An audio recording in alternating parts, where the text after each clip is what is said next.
Το Πήλιο, το βουνό των Κεδάβρων, είναι ένας τόπος όπου εύκολα μπορεί ο επισκέπτης του να παρασυρθεί σε λυρισμούς.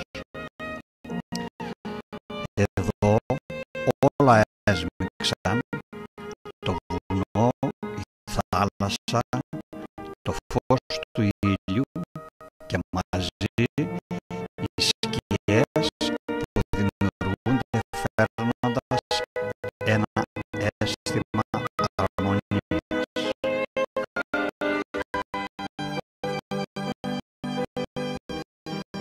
Το φως με τις αναλλαγές που παρουσιάζει ζωντανεύει τα χρώματα που σε μια μεγάλη γκάμα δημιουργούν φυσικούς πίνακες με τα νερά, τα πλατάνια, τις βελανιδιές και τα πολύχρωμα λουλούδια.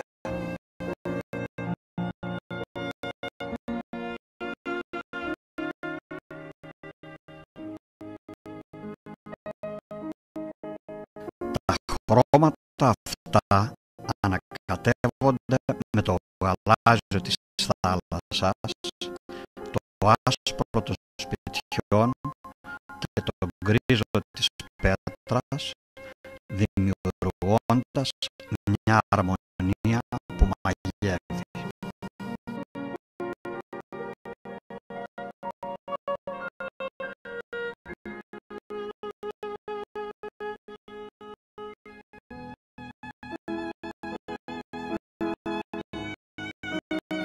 Στις πλαγιές του σκαρφαλώνουν οικισμοί, τα σπίτια γαντζώνονται στα επιπληνή εδάφη και κάθε σημείο γίνεται ένα μπαλκόνι από όπου ατενίζει στη θάλασσα.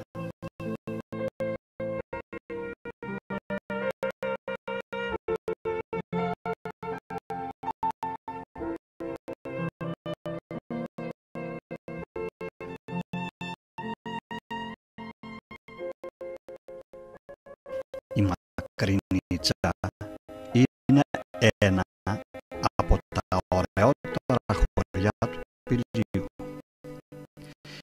Είναι ένα γραφικό χωριό σκαρφαλωμένο στη δυτική πλαγιά του βουνού.